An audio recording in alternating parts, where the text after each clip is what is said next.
Hello बच्चों आज हम लोग बात करेंगे कि जब एक चार्ज पार्टिकल को यूनिफॉर्म इलेक्ट्रिक फील्ड में मूव करता है वो, तो उसका पाथ क्या होता है, वो जो मोशन करेगा उसका पाथ क्या होगा।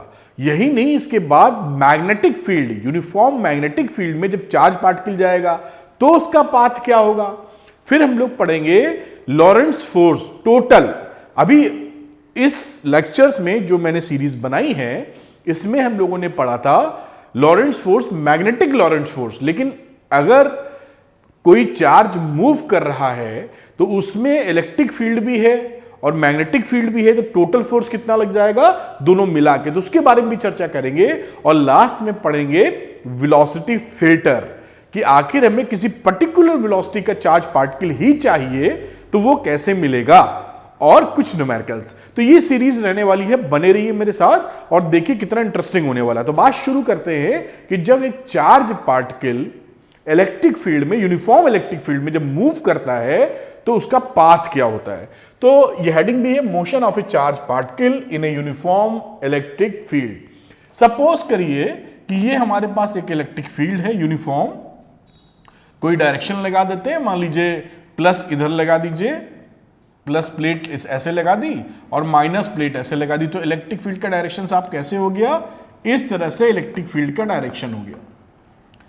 अब यहां पर इसके बीचों बीच में सपोज करिए यहां पर इस पॉइंट पर हमने एक प्लस वाला चार्ज रखा है। यहां पर ये प्लस वाला यहां पर चार्ज है जिसका मोशन हम लोग कराने वाले हैं, और इसको थ्रो कर देते हैं इस दिशा में, किस वेलोसिटी से, v वेलोसिटी से।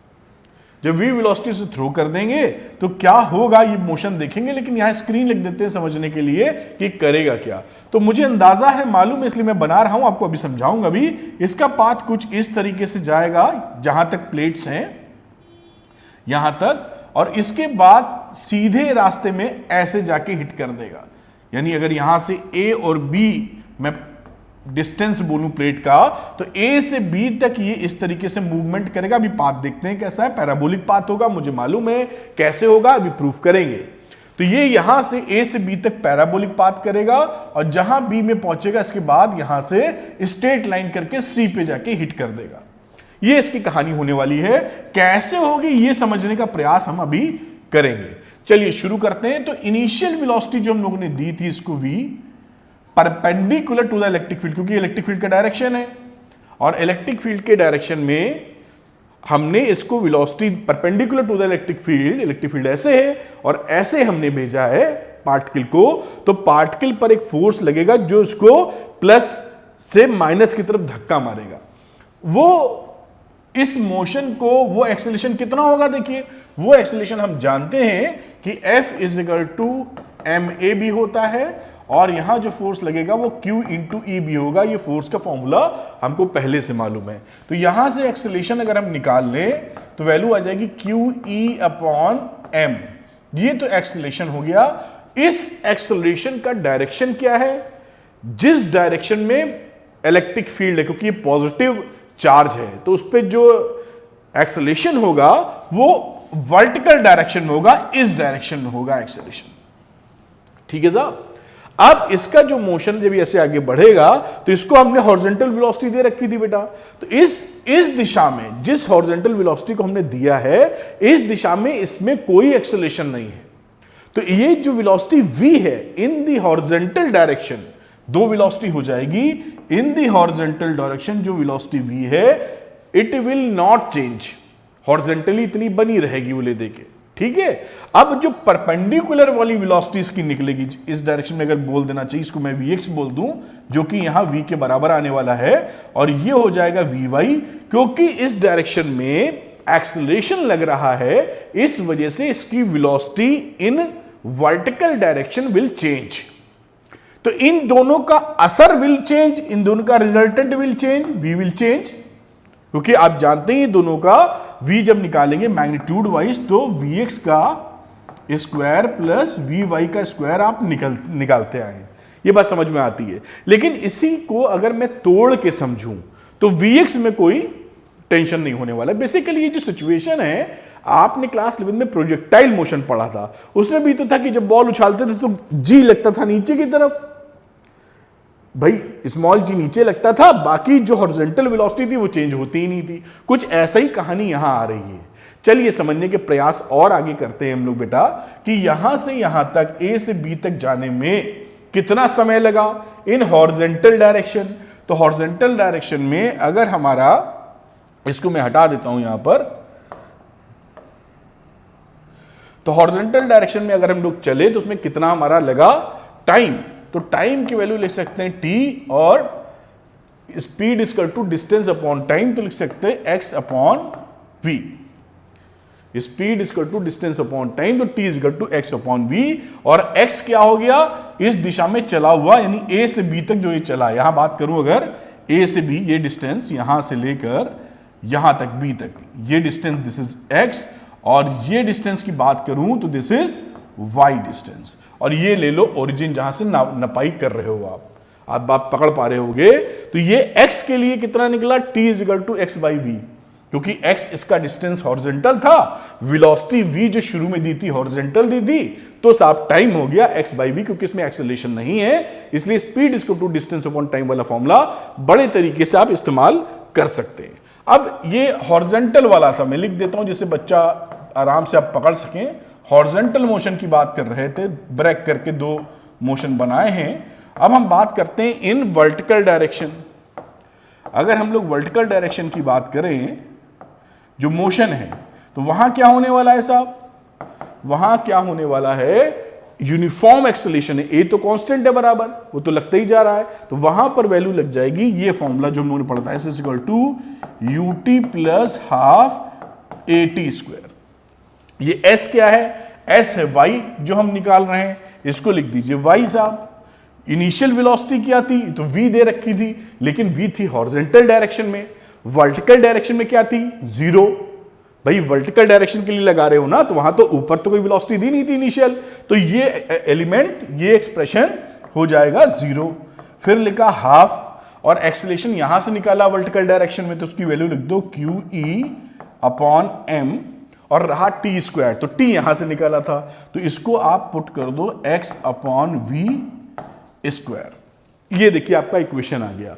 अब मैं इसको थोड़ा यहां लिखता हूं, जगह है, वरना थोड़ा ऊपर इस पर खिसका सकते हैं हम लोग, तो इसको थोड़ा सा हम लोग ऊपर ले जाते हैं, और यहां रोक देना ठीक है, डायग्राम भी हाथ रहना चाहिए। तो अब बात करते हैं यहां पर, ये देखिए एक्सप्रेशन कितना आसान हो गया, y इज इक्वल टू, ये देखिए एक्सप्रेशन को पहचानिए, ये हाफ है, q है, e है, m है। हम लोगों ने q नहीं चेंज कर रहे हैं, जो चार्ज था तो चार्ज उसके ऊपर है। इलेक्ट्रिक फील्ड यूनिफॉर्म कर रखे हैं, वो बदल नहीं रही, e सेम है थ्रू आउट द मोशन।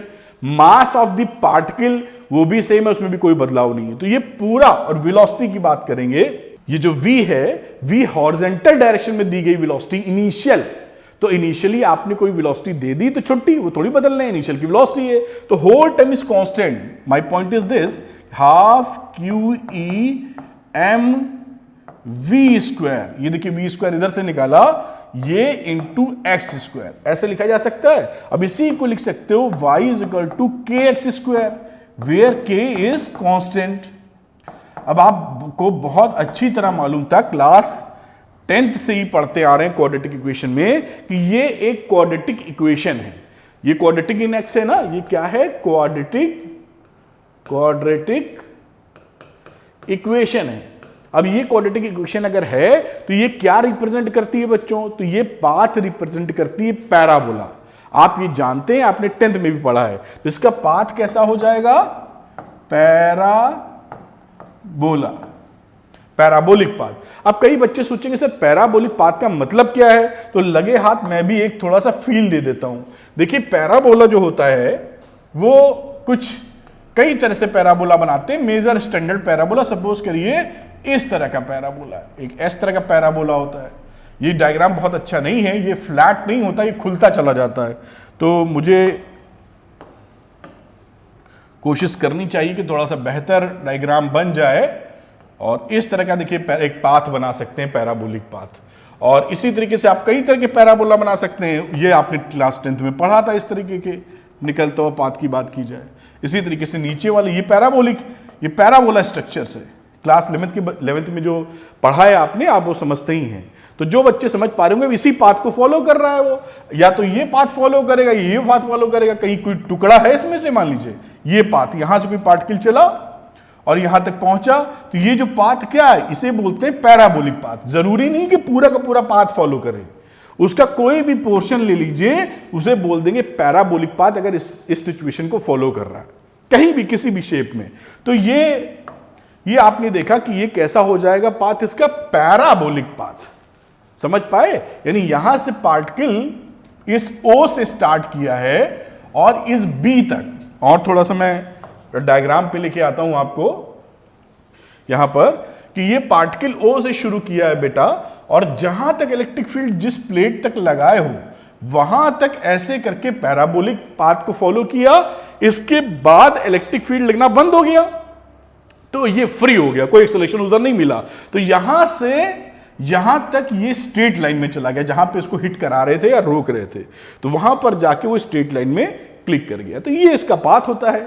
अब कुछ छोटी छोटी बातें कही जाती हैं। क्या बातें कही जाती हैं कि अगर आप इसको, और मैं थोड़ा शिफ्ट करता हूं इधर, तो अगर मैं बात करूं कि कई लोग जैसे समझने के लिए कि अगर इलेक्ट्रिक फील्ड का डायरेक्शन ऐसे है, इस डायरेक्शन में कोई चार्ज पार्टिकल रुका हुआ है, रेस्ट पर है, V आपने 0 कर दिया, अगर रुका भी आप छोड़ देंगे तो भी इस डायरेक्शन में इस पे फोर्स लगेगा, ये आप जानते ही हैं, बराबर QE। तो एक्सेलरेशन भी इधर लगेगा, एक्सेलरेट हो जाएगी बॉडी का मतलब पार्टिकल इस डायरेक्शन रुका हुआ है, तब भी पार्टिकल रुका हुआ है तब भी इलेक्ट्रिक फील्ड की दिशा में एक्सेलरेशन पकड़ लेगा। और अगर आपने इस दिशा में इसको इलेक्ट्रिक फील्ड लगा है और वेलोसिटी की डायरेक्शन भी ऐसे आपने दे दी इसको, तो भी उस डायरेक्शन में वो एक्सेलरेट करता ही रहेगा साहब। अगर इसकी विपरीत दिशा में कि मान लीजिए इलेक्ट्रिक फील्ड ऐसे लगा हुआ है और आपने वेलोसिटी की डायरेक्शन ऐसे कर दी पार्टिकल की नीचे, तो ये रिटार्डेशन में चला जाएगा, क्योंकि ये इलेक्ट्रिक फील्ड ऊपर रखो,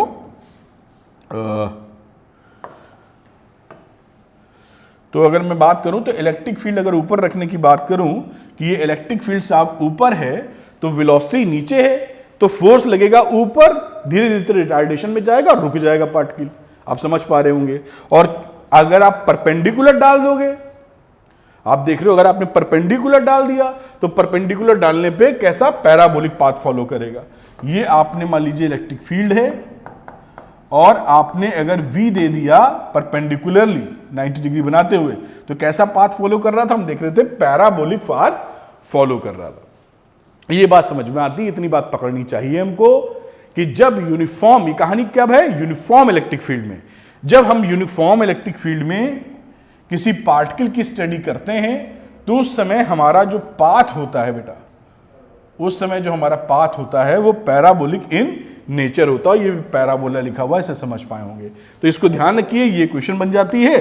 अब हम लोग अगली बात करेंगे कि जब पार्टिकल मैग्नेटिक फील्ड में, यूनिफॉर्म मैग्नेटिक फील्ड में जाता है तो उसका पाथ क्या होता है, आइए देखते हैं। तो बच्चों, हम लोग अभी पढ़ाई करते हैं कि जो चार्ज पार्टिकल का मोशन है इन यूनिफॉर्म मैग्नेटिक फील्ड, वो कैसा होने वाला है, उसके बारे में एनालिसिस भी करेंगे। तो देखिए यहां पर लिखा है motion of A charge particle in a uniform magnetic field. तो एक तो मैग्नेटिक फील्ड की चर्चा है, दूसरी ध्यान रखिएगा यूनिफॉर्म मैग्नेटिक फील्ड है। तो सपोज करिए एक छोटा सा डायग्राम बनाता हूं मैं, एक्सेस बना देता हूं जिससे समझ में आसानी से आ जाए।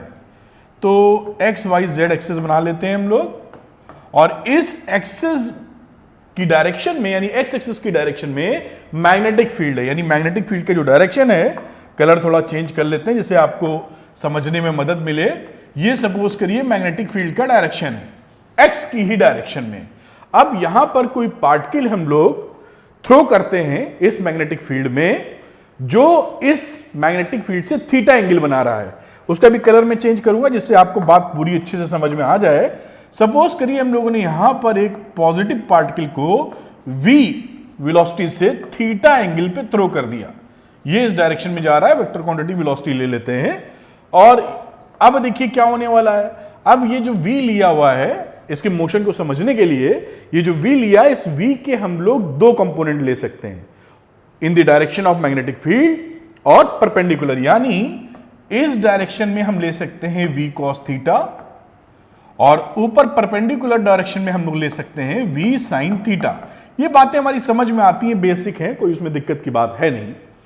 अब v cos थीटा की जो कहानी है, यानी वो जो मूवमेंट कर रहा है वो मूवमेंट b की ही डायरेक्शन में कर रहा है। हम पहले से पढ़ चुके हैं कि अगर मैग्नेटिक फील्ड की डायरेक्शन में कोई पॉजिटिव पार्टिकल है जो थ्रो किया गया है, मूवमेंट करे, पॉजिटिव और नेगेटिव मूवमेंट करे, तो उसमें कोई फोर्स नहीं लगता। मैग्नेटिक लॉरेंट्ज फोर्स का जो फॉर्मूला हम लोगों ने पढ़ा था, आपको ध्यान होगा, F था, वेक्टर लिख लेते हैं, वेलोसिटी थी, पहले वेलोसिटी नहीं लिखते हैं हम लोग, चार्ज लिख लेते हैं पहले, तो इस वेलोसिटी को भगाओ और चार्ज को वापस लाओ, Q, और ये था V क्रॉस B। ये क्या था? मैग्नेटिक लॉरेंट्ज फोर्स, लॉरेंट्ज फोर्स था, और लॉरेंट्ज फोर्स में भी इसका नाम लिख देते हैं magnetic Lorentz force. Total Lorentz force आगे देखेंगे अभी। तो F equal to Q V cross B। तो अगर हमारा V और B में जीरो एंगल हो जाए, यानी दोनों एक दूसरे के पैरेलल हो जाएं, तो कोई फोर्स नहीं लगने वाला, यानी इस डायरेक्शन में इस पे कोई फोर्स नहीं लगेगा। जो भी फोर्स, क्योंकि अब V sin थीटा कैसा है, देखो V sin थीटा इससे 90 बना रहा है, इससे V sin थीटा, ये जो V sin थीटा है बेटा, ये B से बना रहा है 90 डिग्री का एंगल। अब इस पे लगेगा फोर्स, तो इस पे फोर्स लगेगा बेटा, तो कैसे लगेगा जरा बताओ। तो हम लोग जानते हैं कि ये है V क्रॉस B। तो वेक्टर रूल की बात करते हैं, क्योंकि वेक्टर रूल एक ऐसा पेंचकस है जिससे सारे स्क्रू खुल जाते हैं जहां भी क्रॉस प्रोडक्ट की बात हो।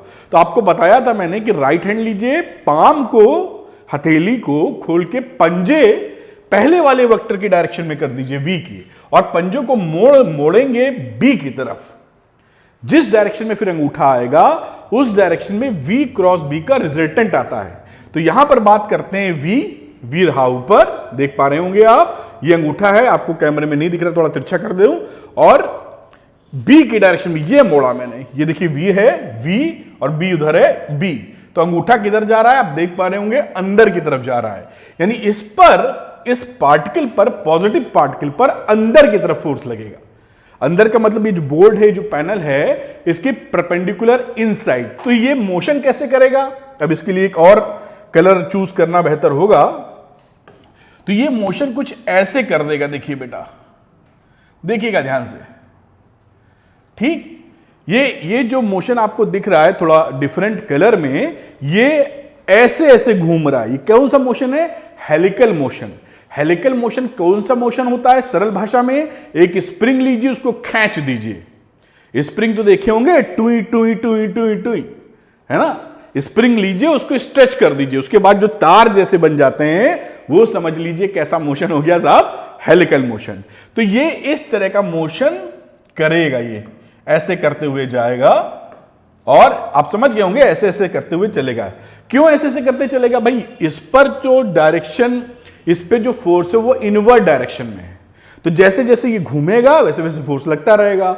और V cos थीटा जो चल रहा था मैग्नेटिक फील्ड की डायरेक्शन में, उसका तो कुछ घट बढ़ रहा नहीं, no acceleration at there.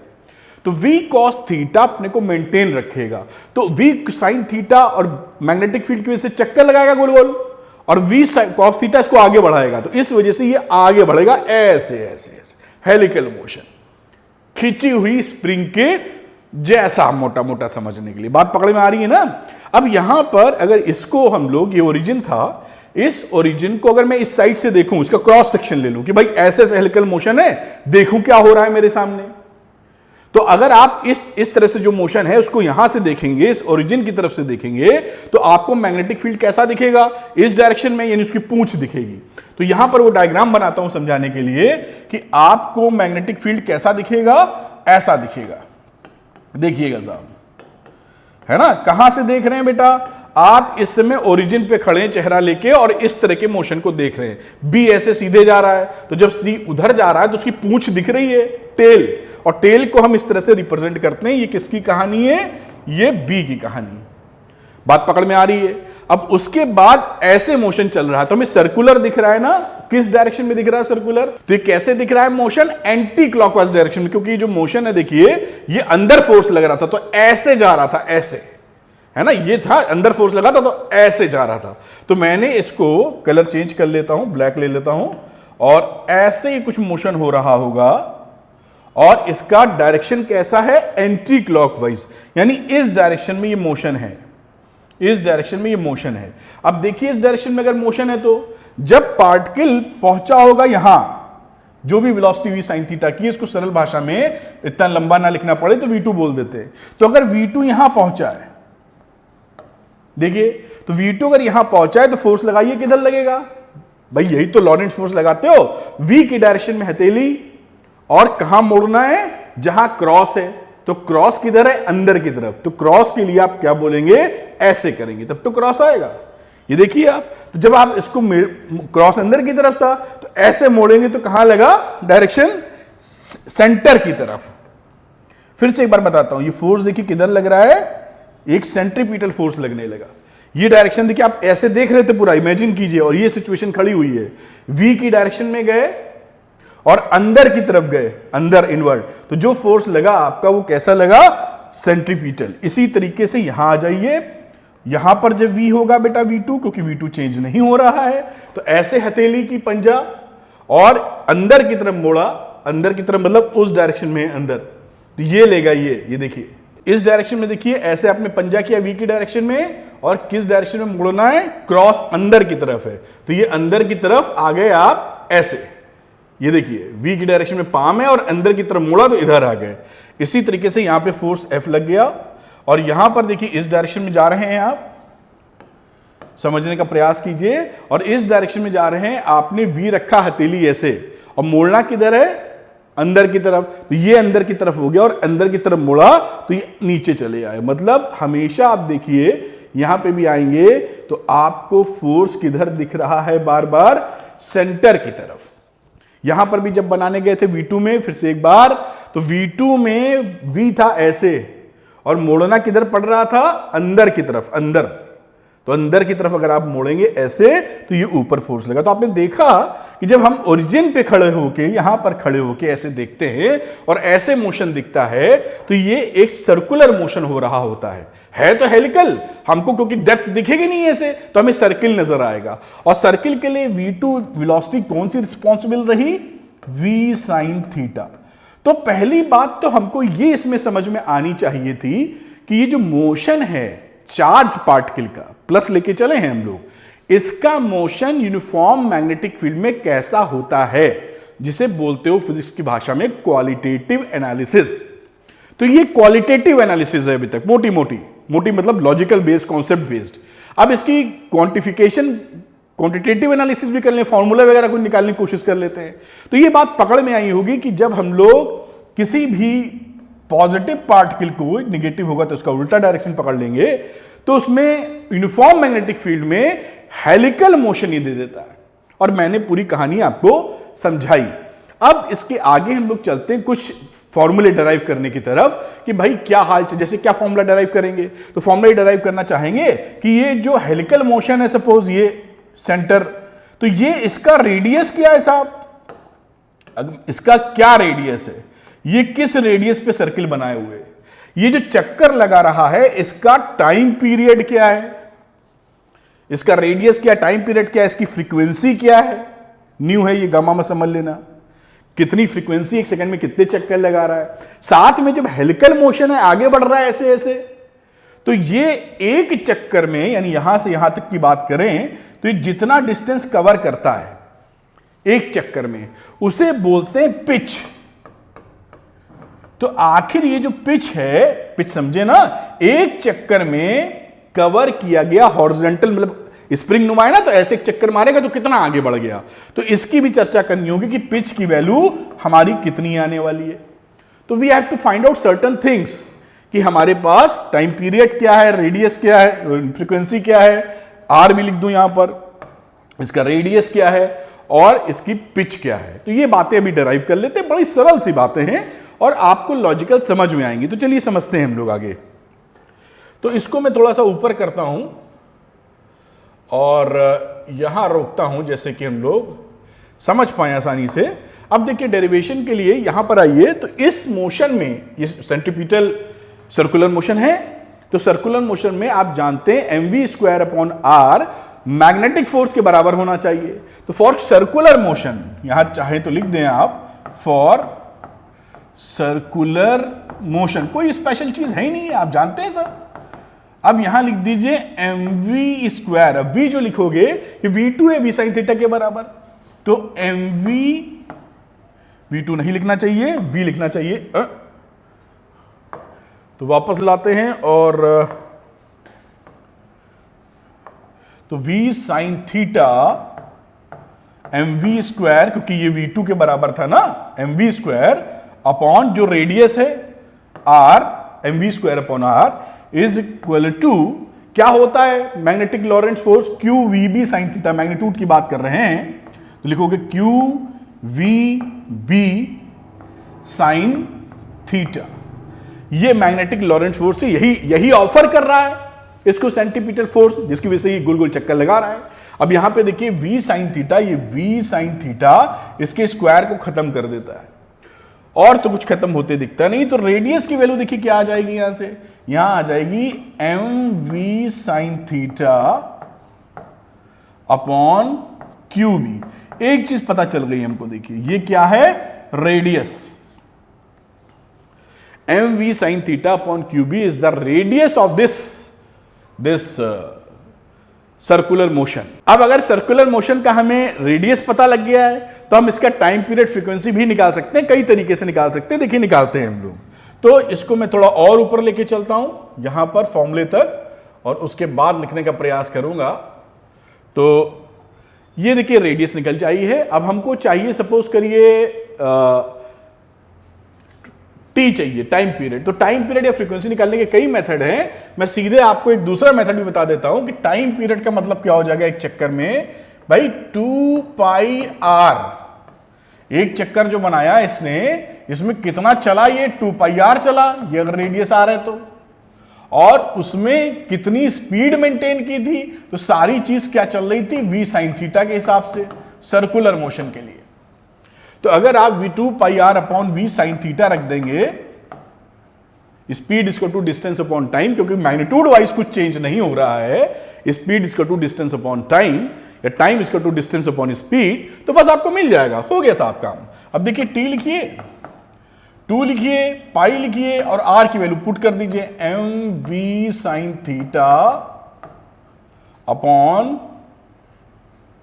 Q B और साथ में यह ला V sine theta.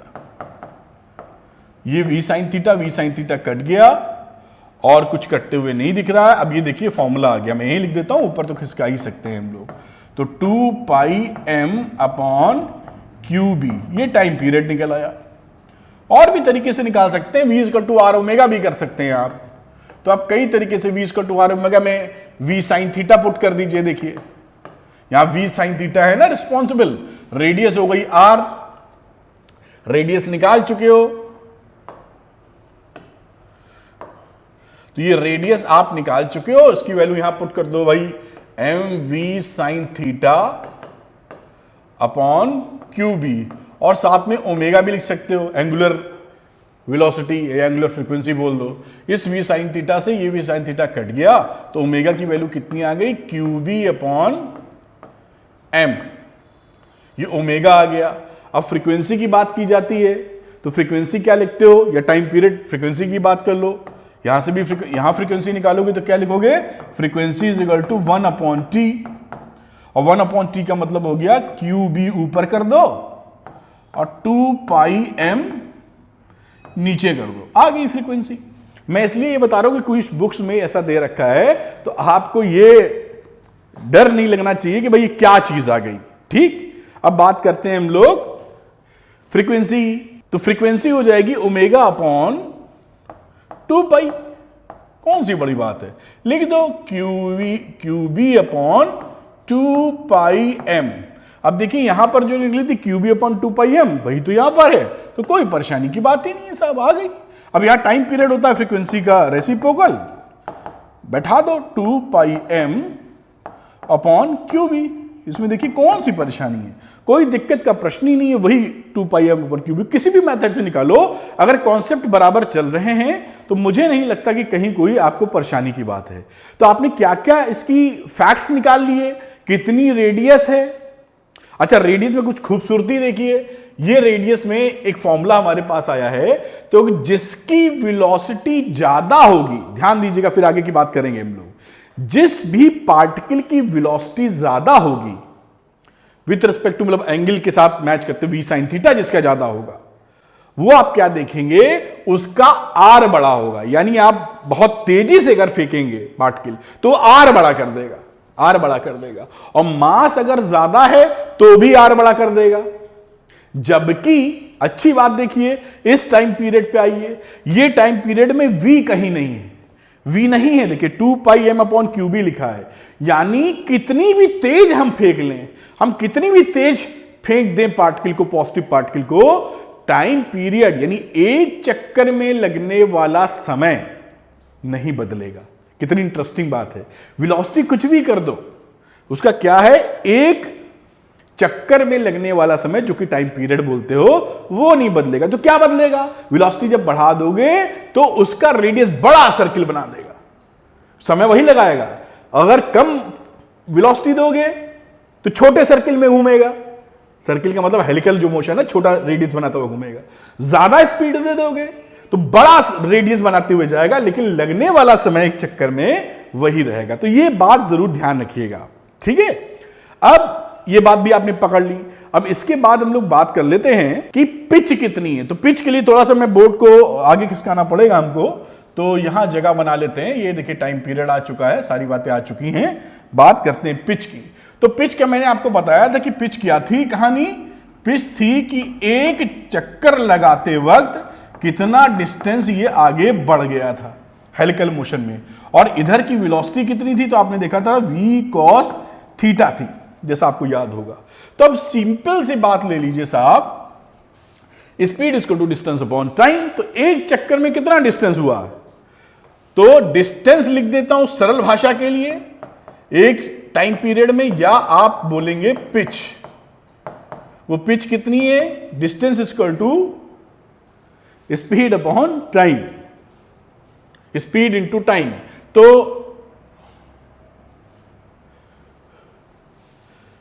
Distance equal to speed into time.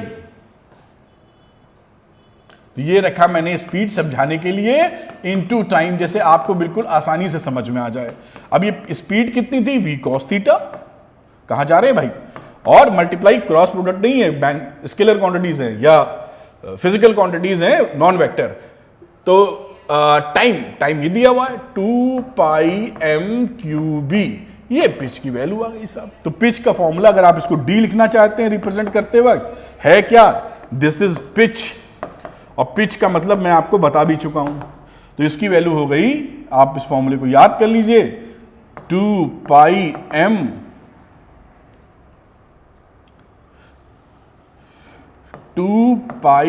m v cos theta upon Q B. ये पिच कहीं कहीं फॉर्मूला निकाल न्यूमेरिकल्स आएंगे या फॉर्मूला का डेरिवेशन आएगा, तो इस तरीके से आप बात आसानी से कर सकते हैं। देखिए, तो सारे जो पैरामीटर्स हमको निकालने थे कि उसकी रेडियस कितनी होगी, निकाल लिया, टाइम पीरियड कितना होगा, निकाल लिया, फ्रीक्वेंसी कितनी होगी, निकाल लिया, पिच कितनी होगी, निकाल लिया।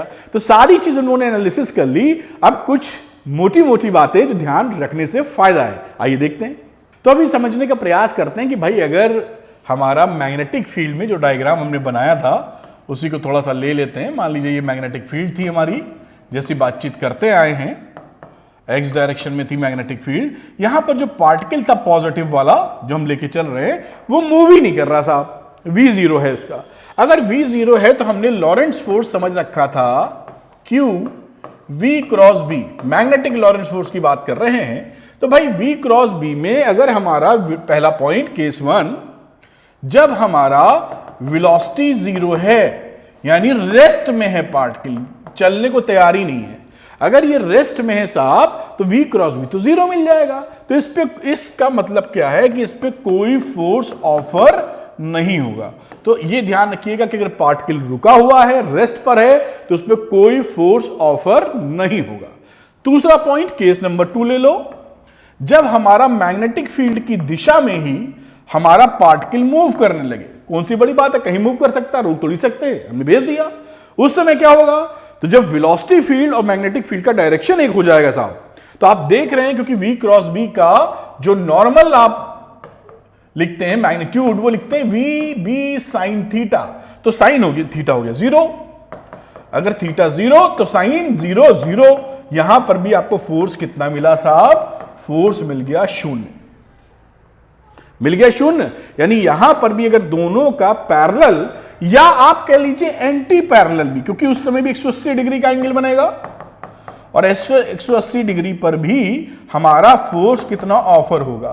तो अगर हमारा पॉजिटिव पार्टिकल मैग्नेटिक फील्ड की दिशा में जा रहा है पैरेलल या एंटी पैरेलल, तो दोनों ही सिचुएशंस में हमारा मैग्नेटिक फील्ड, हमारा फोर्स, मैग्नेटिक फोर्स 0 मिल जाएगा। उसके अलावा अगर किसी एंगल पे जा रहा है तो पूरी चर्चा हमने कर ली है, ये बात समझने वाली बात है। और आपने देखा क्या है कि आपके वेलोसिटी को घटाने बढ़ाने पर जो उसका टाइम पीरियड है वो चेंज नहीं करता। वेलोसिटी तेज करने पर यानी बढ़ा देने पर रेडियस बढ़ जाएगी। जब भारी, जैसे इलेक्ट्रॉन की जगह प्रोटॉन ले लिया तो प्रोटॉन में मास ज्यादा होता है, तो मास ज्यादा होने की वजह से भी रेडियस बढ़ जाएगी, जैसा फॉर्मूले में देखा था। रेडियस विल बी, एक प्रोटॉन इलेक्ट्रॉन साथ में भेजे, दोनों की वेलोसिटी सेम है, सेम मैग्नेटिक फील्ड है, यूनिफॉर्म, तो दोनों का टाइम पीरियड क्या होगा? एमसीक्यू बन गया, तो दोनों का टाइम पीरियड सब सेम होगा। लेकिन किसका रेडियस ज्यादा होगा? तो रेडियस ज्यादा होगा प्रोटॉन का, क्योंकि प्रोटॉन का मास इलेक्ट्रॉन के मास से ज्यादा है, तो बड़े सर्किल में चक्कर मारेगा। Time period will be same, लेकिन proton will carry the bigger radius. तो ये बात हमारी पकड़ में आनी चाहिए, और इसी के साथ ये जो सिचुएशंस हैं वो क्लियर हो जाती हैं। अब अगली बात हम लोग कर लेते हैं कि अभी तक बात कर रहे थे कि मैग्नेटिक लॉरेंट्ज फोर्स, है ना। अब बात करते हैं इन टोटल लॉरेंट्ज फोर्स। तो लॉरेंट्ज फोर्स जो होगा उसकी चर्चा करते हैं, वहां लेके आता हूं आपको, आइए। तो बच्चों भी हम लोग बात करते हैं लॉरेंट्ज फोर्स की। अभी तक चर्चा कर रहे थे मैग्नेटिक लॉरेंट्ज फोर्स की, अब यहां बात करेंगे लॉरेंट्ज फोर्स। तो लॉरेंट्ज फोर्स और मैग्नेटिक लॉरेंट्ज फोर्स में क्या फर्क है? बहुत सिंपल सी बात है। जब कोई चार्ज पार्टिकल केवल मैग्नेटिक फील्ड में मूव करे तो उस पर लगने वाला मैग्नेटिक फोर्स कहलाता है लॉरेंट्ज मैग्नेटिक फोर्स। जब कोई चार्ज पार्टिकल एक ऐसी स्पेस में मूव करे जहां पर इलेक्ट्रिक फील्ड और मैग्नेटिक फील्ड दोनों ही हैं, तो उस पर लगने वाला फोर्स, क्योंकि वो इलेक्ट्रिक फील्ड की वजह से भी फोर्स लगेगा, मैग्नेटिक फील्ड की वजह से भी फोर्स लगेगा, तो उस समय लगने वाले फोर्स को हम बोलते हैं लॉरेंट्ज फोर्स, टोटल लॉरेंट्ज फोर्स। तो बड़ी सिंपल सी बात है, मैंने एक लाइन लिख भी दी थी, force experience by charge particle moving in electric and magnetic field. तो इलेक्ट्रिक और मैग्नेटिक फील्ड दोनों प्रेजेंट हैं, फिर पार्टिकल, चार्ज पार्टिकल मूव करता है तो उस पर लगने वाला फोर्स कहलाता है लॉरेंट्ज फोर्स। तो लॉरेंट्ज फोर्स में ड्यू टू इलेक्ट्रिक फील्ड देखिए कितना फोर्स लगेगा। इलेक्ट्रिक फील्ड की वजह से जो फोर्स लगेगा साहब वो लगता है F = QE, ये हम लोग को पहले से मालूम है। मैग्नेटिक फील्ड की वजह से क्या फोर्स लगेगा? तो मैग्नेटिक फील्ड की वजह से लगेगा मैग्नेटिक लॉरेंट्ज फोर्स, उसकी वैल्यू इसको FE लिख देते हैं, इसको FM लिख देते हैं, वो रहता है QV×B। हो गई बात बराबर। अब हमें टोटल लॉरेंट्ज फोर्स की बात करनी है, तो लॉरेंट्ज फोर्स की बात करेंगे F की वेक्टरली, तो वेक्टोरली हम इन दोनों को जोड़ दें, ये देखिए ऐड कर दीजिए दोनों फोर्सेस को, और आ गया ये क्या है? यही हमारा लॉरेंट्ज फोर्स है। L बड़ा लिख देना चाहिए, भारी वैज्ञानिक हैं, बुरा ना मान जाएं। तो लॉरेंट्ज फोर्स हमारा यही फोर्स है। ये फोर्स क्या है? मैग्नेटिक लॉरेंट्ज फोर्स, ठीक। L बड़ा है भाई, ठीक है साहब। अब इसको जोड़ दीजिए आप, तो जोड़ने में क्या रखा है? QE + QV×B। तो ये आप इसको ये समझ पाए होंगे। अब इसमें से कुछ कॉमन ले सकते हैं, बिल्कुल ले सकते हैं, Q ले लो कॉमन, तो Q ले लिया कॉमन, अंदर क्या बचा? E + V×B, और ये आपका आ गया मैग्नेटिक लॉरेंट्ज फोर्स। थोड़ा बड़ा करके मैं लिख देता हूं जिससे साफ सुथरे तरीके से आप बात को पकड़ पाएं।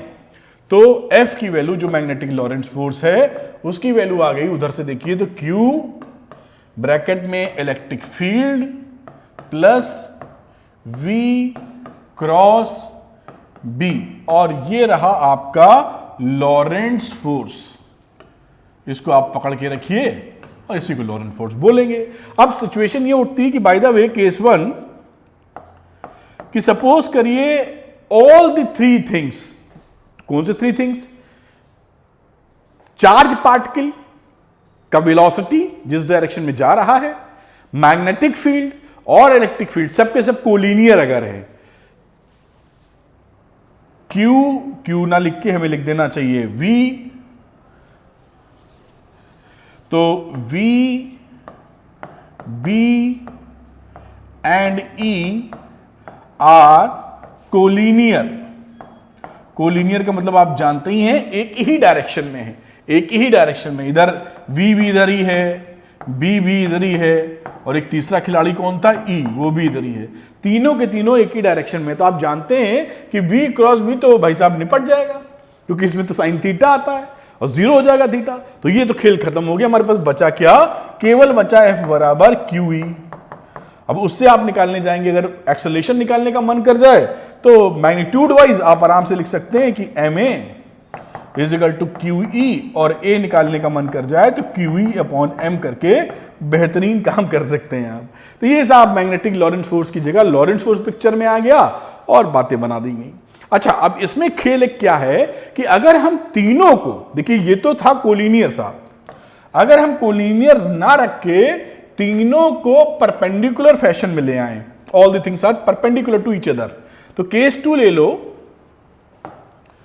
केस 2 में मैं डायग्राम बनाता हूं, देखिए इस तरीके से कुछ बना दी जाए सिचुएशन कि सपोज करिए भाई मैग्नेटिक फील्ड इधर जा रहा लगा रहे हैं, इलेक्ट्रिक फील्ड कुछ इधर लगा रहे हैं, और मोशन ऑफ द पार्टिकल कुछ अंदाजे के तौर पे वेलोसिटी इधर कर दें। तो इस समय इस पे लगने वाला जो फोर्स होता है इलेक्ट्रिक फील्ड से, मान लीजिए पॉजिटिव चार्ज है, ऐसे पॉजिटिव इधर भगा रहे हो, तो पॉजिटिव चार्ज पे लगने, जो पॉजिटिव इधर भगाओगे तो QE तो लगेगा इधर ऊपर। भाई पॉजिटिव चार्ज पर QE किधर लगेगा? इलेक्ट्रिक फोर्स की डायरेक्शन में, इलेक्ट्रिक फील्ड की डायरेक्शन में लगता है, तो FE लग गया इधर, देखो इलेक्ट्रिक फील्ड की डायरेक्शन में। और इस पे क्योंकि ये दोनों परपेंडिकुलर नहीं, तो 90 है ना साहब, तो 90 अगर है तो V क्रॉस B करो, जो मैग्नेटिक लॉरेंट फोर्स ने सिखाया हमको। तो V रखा और V से हम B की तरफ गए, तो V से B करो, किधर लग रहा है फोर्स? अब देखिए इस डायरेक्शन में अगर V क्रॉस B करेंगे तो फोर्स ऊपर ही चल जा रहा है, तो हम क्या तिकड़म कर देते हैं, इस B को यहां पहुंचा दो। देखो भी, देखो कितना फायदेमंद चीज आप कर सकते हैं। मैं अगर इस V को और B को इंटरचेंज मार दूं, देखिए यहां लिख दिया B और यहां लिख दिया V, यानी पॉजिटिव जो चार्ज था उसको मैं इधर भगा रहा था V, अब फोर्स तो लग रहा है इधर ही, वो तो लगेगा इलेक्ट्रिक फील्ड की डायरेक्शन में ही। और अब V क्रॉस B कीजिए आप, तो अब V क्रॉस B करेंगे तो कि V की तरफ उंगली ऐसे खोली पंजा और B की तरफ मुड़ा, तो अंगूठा नीचे आ रहा है, देखिए अंगूठा नीचे जा रहा है, यानी इस पर इलेक्ट्रोस्टैटिक फोर्स लग रहा है ऊपर, मतलब इलेक्ट्रिक फील्ड की वजह से, और जो लॉरेंट्ज फोर्स है F वो लग रहा है नीचे। अगर ये लॉरेंट्ज फोर्स और इलेक्ट्रिक जो फोर्स इलेक्ट्रिक फील्ड के द्वारा लगने वाला फोर्स बराबर हो जाए, कहीं F बराबर FE या कर दें आप बराबर, तो उस सिचुएशन पे इस पार्टिकल पर नेट फोर्स 0 हो जाएगा, क्योंकि दोनों की दिशाएं विपरीत हैं। समझ पा रहे हैं? मतलब अगर ऐसा हम अरेंजमेंट कर दें, यहां पर एक छेद ले लें, यहां पर एक छेद ले लें, यहां से कुछ पार्टिकल्स हम भेजें पॉजिटिव वाले डिफरेंट वेलोसिटीज के, V1 के, V2 के, V3 के एंड सो ऑन, बहुत सारे सैकड़ों हजारों वेलोसिटी के, और हमको कोई पर्टिकुलर वेलोसिटी चाहिए, तो हम अरेंजमेंट कर सकते हैं ऐसा कि इस V1 पर इलेक्ट्रोस्टैटिक और मैग्नेटिक फोर्स बराबर हो जाए, तो ये कहीं विचलित ना हो, तो ये सीधे के सीधे निकल जाएगा इस छेद से, और बाकी कहीं ना कहीं घूम फिर जाएंगे। तो हमें जो हम चाहते हैं, V1 से लेके जो 100 वेलोसिटीज हैं, केवल V1 वाली वेलोसिटी हाथ लगेगी, बाकी हट जाएगा। यही कॉन्सेप्ट अभी अच्छे से हम लोग वेलोसिटी फिल्टर में पढ़ने वाले हैं। अभी मैंने भूमिका बांधी है, किसमें पढ़ेंगे? वेलोसिटी फिल्टर, या कई जगह वेलोसिटी सिलेक्टर बोलते हैं, बच्चे कंफ्यूज रहते हैं, लेकिन इसमें कंफ्यूज होने की कोई बात नहीं है, ये तो भाषा है भाई। इसमें सेलेक्टर लिख लीजिए, स्पेलिंग जो भी होती हो, तो वेलोसिटी फिल्टर या सेलेक्टर, किसी की वेलोसिटी सेलेक्ट कर रहे हैं। फिल्टर का मतलब क्या होता है? छन्ना। चाय छानते हो, चाय पीते होगे, मम्मी बनाती होंगी, खुद बनाते होगे, तो आप लगाते हो ना छन्नी, तो चाय पत्ती ऊपर रह जाती है, चाय नीचे आ जाती है। तो आपका एम क्या है कि इसमें जो चाय पत्ती और चाय मिक्स है, हमको तो केवल साफ चाय चाहिए, चाय पत्ती नहीं चाहिए। इसी तरह वही फिल्टर है, यही फिल्टर का काम होता है कि 10 आदमी है, आपको फिल्टर करना, एक आदमी चाहिए, भाई यही वाला चाहिए हमको, तो आपने फिल्टर लगा दिया, इलेक्ट्रिक फिल्टर लगा दिया, मैग्नेटिक फिल्टर लगा दिया, इस वेलोसिटी को हम तक पहुंचे, बाकी ना पहुंचे। It's so easy. तो अब बात करेंगे हम लोग वेलोसिटी फिल्टर की, जिसमें इस लॉजिक को यूज करेंगे और बिल्कुल तबीयत से आपको समझाते हैं। यहां पर हमने थोड़ी भूमिका बांधी है, बहुत डिटेल नहीं पकड़ पाए होंगे शायद, आप अभी पकड़ने वाले हैं, ठीक है। तो आइए देखते हैं वेलोसिटी सिलेक्टर या वेलोसिटी फिल्टर। आओ, तो बच्चों भी हम लोग बात करने वाले हैं वेलोसिटी फिल्टर की। जैसे मैंने बताया था, मैंने बाजू में 2 लाइनें लिख दी हैं, जैसे कुछ बच्चे नोट्स बनाते हैं तो लिख पाए कि velocity filter is an arrangement of cross, मतलब एक दूसरे से perpendicular, cross electric field and magnetic field which help us to select, choose कर रहा है, फ्रॉम ए बीम का मतलब बहुत सारे चार्ज हैं डिफरेंट वेलोसिटीज के, charge particles of the given velocity, हमें जो गिवन वेलोसिटी का पार्टिकल चाहिए उसे ही सिलेक्ट करें। जैसे मैं समझाता हूं और डिटेल में भी आपको, सिलेक्ट करने इर्रेस्पेक्टिव ऑफ देयर चार्ज, कितना चार्ज उस पे है और कितना मास उसका, उससे मतलब नहीं है, ठीक है। मुद्दा यह था कि मान लीजिए यहां पर समझाने के लिए 3 प्लस वाले हमारे पास हैं पार्टिकल, एक का मास m1, एक का मास m2, एक का मास m3, और चार्ज है q1, q2 और q3, 3। अब इसकी जो वेलोसिटी है वो है 2, समझाने के लिए मीटर पर सेकेंड, बहुत ही समझाने के लिए बात कर रहे हैं, दिमाग नहीं लड़ा रहे हैं। एक है 3 मीटर पर सेकेंड और एक है 4 मीटर पर सेकेंड। अब ये सब के सब थ्रो कर दिए गए बीम के रूप में, एक छेद बना दिया गया, सब फेंक दिए गए उसमें से, ये लो भाई चिश। अब फेंके गए, हमको चाहिए ये वाला, ये हमारे काम का है, ये हमारे काम का है और हमको इसको चूज करना है। तो आप इस वाले को सेलेक्ट कर सकते हैं कि बाकी जो जा रहे हैं वो उनमें से केवल यही वहां तक पहुंचे, बाकी सब कहीं और दिशा में चले जाएं। तो we can select, we can choose from the beam of charge particles a particular velocity irrespective of their mass and charges। बात समझ में आई ना, क्या करने वाले हम लोग, इसके लिए क्या सेटअप अरेंजमेंट देखिए क्या बनाते हैं हम लोग। तो अरेंजमेंट ऐसे अभी आपको समझाया था लॉजिक, 2 प्लेट लगा दो आप, कोई दिक्कत की बात नहीं, ठीक। इलेक्ट्रिक फील्ड ऊपर करना है, प्लस जो हमने अभी समझाया था उसी के अनुरूप चल रहे हैं, जैसे दिमाग कम से कम लगाना पड़ेगा। अब इलेक्ट्रिक फील्ड का डायरेक्शन किधर हो गया, इलेक्ट्रिक फील्ड का डायरेक्शन ये हो गया, बड़ा सा बना दिया जिससे हमें समझ में आती रहे बात। अब देखिए कोई चार्ज पार्टिकल मैं यहां लेता हूं प्लस, और यहां पर आप बना लीजिए स्लिट्स, मतलब छेद करना है हमें, हम लोग को ऐसे कोई स्लिट बनाइए, ये पतली सी स्लिट दे दी और यहां पर भी एक पतली सी स्लिट है, स्लिट का मतलब छेद है जहां से चार्ज पार्टिकल हमें निकलने, पतली है, बड़ी मोटी नहीं है। यहां पर इसको S1 बोल दो और इसको S2 बोल दो, छेद है, एक कवर्ड कर दिया, कार्डबोर्ड ले लिया, छेद कर दिया समझाने के लिए, बाकी तो सेटअप होता है। अब यहां पर आपने बहुत सारे चार्ज पार्टिकल इससे भेजे, बीम भेजी, बहुत सारे, ये छेद इतना बड़ा है कि हजारों पार्टिकल, चार्ज पार्टिकल इसमें से गए, different charge particle, different mass के, डिफरेंट वेलोसिटीज के। आपको पर्टिकुलर वेलोसिटी चाहिए थी, तो अब साफ क्या रहा, मैं छेद को ऐसे दिखा देता हूं जिससे समझ में आए, इससे निकलना है। अब चार्ज पार्टिकल नॉर्मली जब जाएगा तो इलेक्ट्रिक फील्ड है, तो जाएगा तो ये देखिए ऐसे घूम जाएगा ना पॉजिटिव वाला, क्योंकि यहां इलेक्ट्रिक फील्ड की वजह से फोर्स लगेगा उस पर, इस पे फोर्स लग रहा है QE, पॉजिटिव चार्ज पार्टिकल की बात कर रहा हूं इस डायरेक्शन में। भाई ऐसे जाना चाहिए था, लेकिन क्योंकि इलेक्ट्रिक फील्ड प्रेजेंट है इसलिए ऊपर खिसक जाएगा, ये समझ चुके हैं। यहां तक कि पैराबोलिक पाथ फॉलो करेगा, फिर यहां से स्ट्रेट लाइन चला जाएगा। इस तरह से जिसका जितना चार्ज है, क्योंकि Q डिपेंड कर रहा है, तो कोई यहां जाएगा, कोई पता लगा दूसरा निकला, कोई यहां गया, कोई तीसरा निकला, अगर निगेटिव है तो कोई यहां भाग गया। इस तरह से छितर जाएंगे, है ना, इस छेद में नहीं जाने वाले, क्योंकि जो आपने भेजा है उसकी वजह से कुछ ना कुछ फोर्स तो ऊपर नीचे लगी रहा होगा, काम खत्म।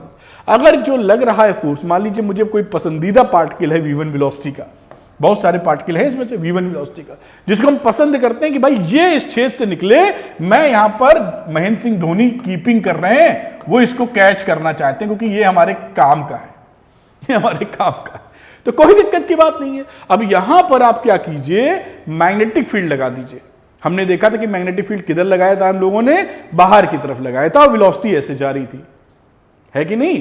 तो मैग्नेटिक फील्ड को हम लोगों ने किसी और उससे शो कर देते हैं, और क्या मैग्नेटिक फील्ड लगाते हैं, ऐसे मैं दिखा रहा हूं आपको डॉट बना के। ये मैग्नेटिक फील्ड का डायरेक्शन है साहब, यहां पर भी है, ये से समझिए मैग्नेटिक फील्ड लगी हुई है, पूरी ये लगी हुई है।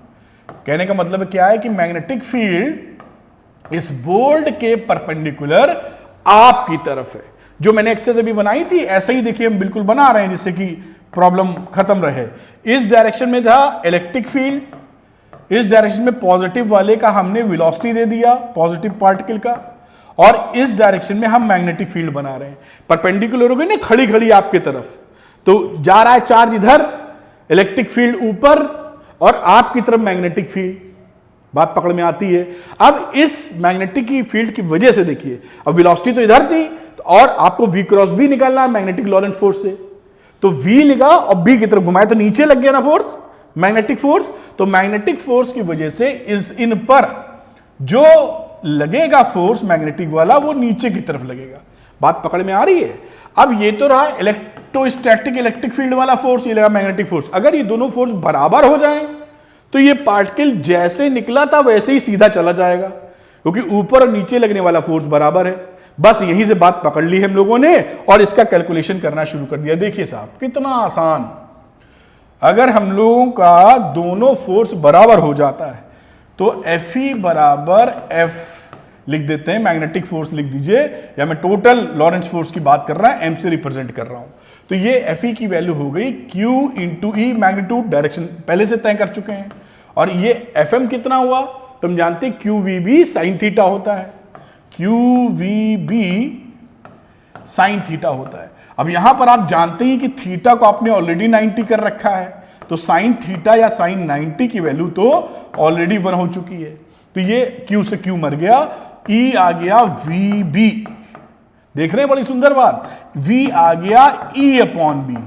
अब आप चालाकी क्या कर बैठे कि साहब जिस पर्टिकुलर वेलोसिटी का हमको चाहिए था कि भाई इस छेद से निकाला हमने, स्लिट से निकाला, और इस स्लिट में चाहिए था, अभी देखा था डायग्राम ना, प्लेट लगाई थी ऐसे ऐसे प्लस माइनस, तो यहां से जो v वेलोसिटी का बंदा है वो सीधे निकल जाए, बाकी जो v के अलावा है वो या तो इधर चले जाए पॉजिटिव है, या इधर चले जाए, यहां ना निकले।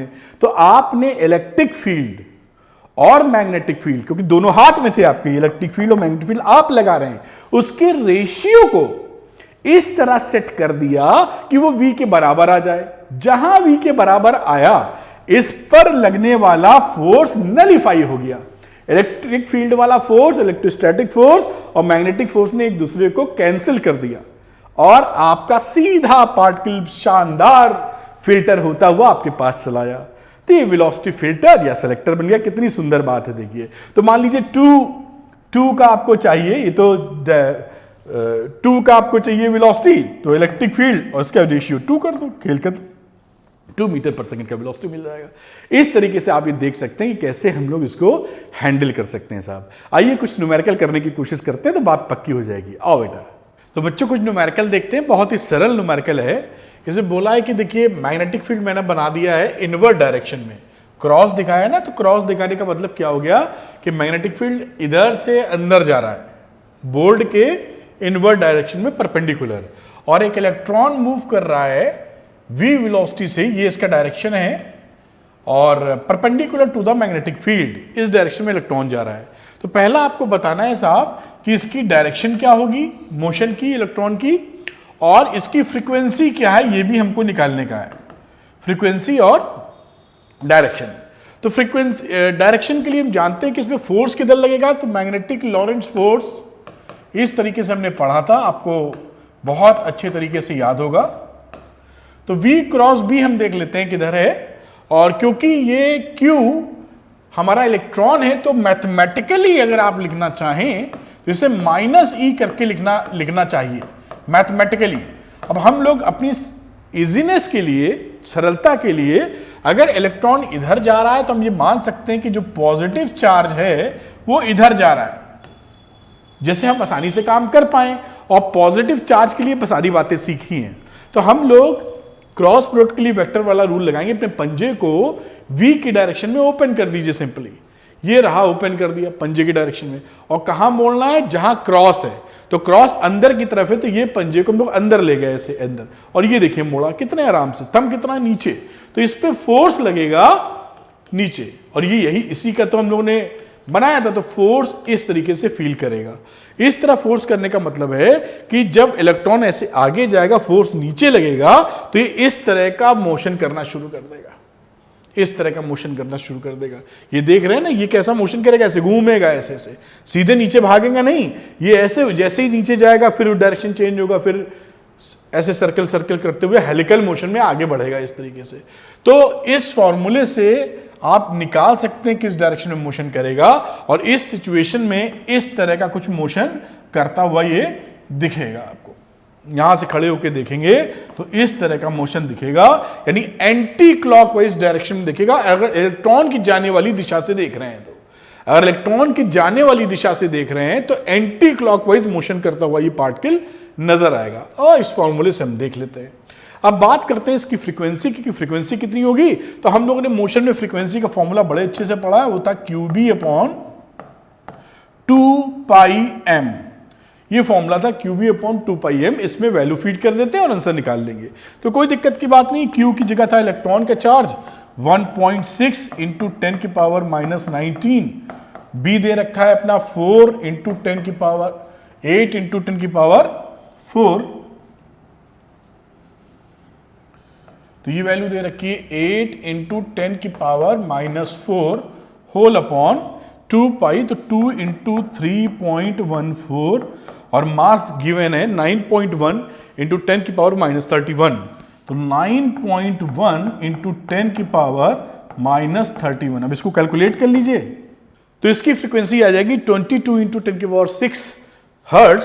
और अगर लिखना चाहें तो लिख सकते हैं 22 मेगाहर्ट्ज। कुछ भी नहीं था, एकदम फॉर्मूला बेस्ड सवाल था, लेकिन एग्जामिनेशन में ऐसे न्यूमेरिकल आपको जरूर मिलते रहेंगे। एक और न्यूमेरिकल इसका हम लोग करते हैं, जिससे और थोड़ी चीजें बिल्डअप हो। तो आइए देखते हैं दूसरा न्यूमेरिकल। तो बच्चों ये रहा दूसरा सवाल, और एग्जामिनेशन में आता है बीम ऑफ प्रोटॉन्स हैं। एक मैग्नेटिक फील्ड है B, जिसका डायरेक्शन मैंने दिखा दिया है, B = 0.3 टेस्ला, और प्रोटॉन की बीम जिसे +E से दिखा दिया है मैंने, वो इससे 60 डिग्री का एंगल बनाते हुए मूव कर रही है। उसका वेलोसिटी भी गिवन है। हमको निकालना क्या है कि रेडियस क्या है, क्योंकि ये हेलिकल पाथ फॉलो करेगा, हम ये समझ चुके हैं। तो उस हेलिकल पाथ का रेडियस कितना है ये बताना है, उसका पिच कितना है, P से दिखा रहे हैं तो पिच कितना है ये भी बताना है हमको, और साथ में मास ऑफ प्रोटॉन हमको दे रखा है। तो चलिए शुरू करते हैं। यहां पर हम जानते हैं कि जो वेलोसिटी है, इसको वेलोसिटी का 2 कंपोनेंट ले लेना चाहिए हमको। तो अगर हम इसका 2 कंपोनेंट ले लें तो ये कंपोनेंट हो जाएगा नीचे वाला v cos 60 डिग्री, जिसे आप v पैरेलल के नाम से कर सकते हैं, और v परपेंडिकुलर की बात कर ले अगर आप, तो इसकी वैल्यू हो जाएगी v sin 60। ठीक, ये v पैरेलल हो गया और ये v परपेंडिकुलर हो गया। आप जानते हैं कि रेडियस के लिए v परपेंडिकुलर ही काम आने वाला है, mv²/r, यानी v perpendicular mv² upon r is equal to qvb, qv perpendicular into b qvb sine theta. और रही बात साइन थीटा की, तो साइन थीटा हमने लगा दिया। वेलोसिटी ये v पकड़ी है तो परपेंडिकुलर में v साइन थीटा इसके साथ क्लब हो जाएगा, यानी हमें लिख देना चाहिए था यहां केवल qvb परपेंडिकुलर, क्योंकि परपेंडिकुलर में v साइन थीटा ऑलरेडी ले चुके हैं। अब ये वैल्यू हो गई v परपेंडिकुलर से ये स्क्वायर कैंसिल, तो r कितना आया, ये फॉर्मूला आपको याद भी होगा, डायरेक्ट भी लगा सकते हैं, v परपेंडिकुलर अपॉन qb। अब वैल्यूज पुट कर दीजिए। m मास ऑफ प्रोटॉन दिया है 1.6, 7 × 10 की पावर -27, साथ में वेलोसिटी परपेंडिकुलर, तो v कितनी थी 4 × 10 की पावर -5, और -5 नहीं +5, साथ में साइन 60, तो साइन 60 की वैल्यू होगी √3/2 होल अपॉन नीचे चार्ज, तो चार्ज तो इलेक्ट्रॉन के बराबर ही रहेगा 1.6 × 10 की पावर -19 और b की वैल्यू दे रखी है 0.3 टेस्ला। ये इसकी रेडियस बनेगी। तो इसको आप कैलकुलेट करेंगे तो आ जाएगा 1.2 इंटू 10⁻² मीटर, और सेंटीमीटर में लिखना चाहें तो 1.2 सेंटीमीटर आप आंसर बोल सकते हैं, जो कि हमारा किसका आंसर है, इस आर का। तो आर आपने निकाल लिया है, इसको मैं थोड़ा रेड कलर से हाईलाइट कर देता हूं। ये आपका आंसर आर आ चुका है। अब रही पिच की बात, तो पिच आप जानते ही हैं, जब हमारा हेलिकल मोशन होता है तो एक सर्किल में एक टाइम पीरियड में जितना समय लगता है वो लगने वाला डिस्टेंस जो कवर करेगा वो निकाला जाता है। तो आप निकालने का तरीका क्या था पिच निकालने का, P हॉरिजॉन्टल मोशन के लिए, इस मोशन के लिए V cos 60 जिम्मेदार है, और साथ में लगने वाला टाइम पीरियड यानी टाइम। अब टाइम निकालेंगे, एक सर्किल में कितना समय लगने वाला है, तो टाइम पीरियड क्या है, तो टाइम पीरियड के लिए इसको थोड़ा सा मैं जगह बना लेता हूं। ये देखिए टाइम पीरियड की कहानी जो हम लोगों ने की थी वो क्या थी, T निकालने के लिए 2πr, एक चक्कर जो लगा रहे हैं 2πr, रेडियस अगर r है, और उसमें लगने वाली वेलोसिटी, तो ये वेलोसिटी कितनी थी, v परपेंडिकुलर। तो यहां से निकालेंगे तो लिखेंगे 2 इंटू 3.14, और r की वैल्यू यहां से ये निकाली है 1.2 इंटू 10 की पावर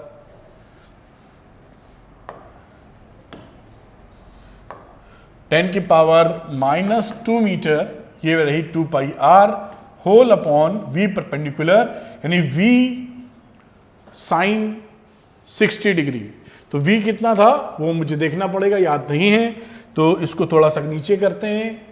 तो v साइन 60 की वैल्यू आई थी अपनी 4 इंटू 10 की पावर 5, 4 इंटू 10 की पावर 5 इंटू √3/2। अब इसको कैलकुलेट कर लेते हैं। तो बेटा यहां पे कैलकुलेट कर लेंगे आप टाइम पीरियड, इसको कैलकुलेट करेंगे, वैल्यू आ जाएगी 2.175 इंटू 10 की पावर -7 सेकेंड। और यहां पर जो फॉर्मूला था v cos 60 इंटू t, तो v की वैल्यू थी 4 इंटू 10 की पावर 5, cos 60 होता है हाफ, इंटू ये टाइम पीरियड जो यहां से निकाला उसकी वैल्यू पुट कर दी बेटा, वैल्यू पुट कर दी, कैलकुलेट किया तो वैल्यू आ गई 4.35 इंटू 10 की पावर -2 मीटर, या आप लिख दीजिए 4.35 सेंटीमीटर। ये आपका आ गया आंसर नंबर 2, जो सेकंड पार्ट पूछा था। आपको फिर से याद दिला रहा हूं, पिच का मतलब जानते ही हैं आप, एक सर्किल एक टाइम पीरियड में या एक चक्कर लगाने में जो ये डिस्टेंस ट्रेवल करता है, दिस इज द पिच। तो इस तरीके से छोटे छोटे 2 सवाल लग जाते हैं, थोड़ी सी क्लैरिटी आपको देते हैं। Thank you very much. उम्मीद है ये वीडियो आपके लिए काफी फ्रूटफुल रहा होगा। Thank you very much.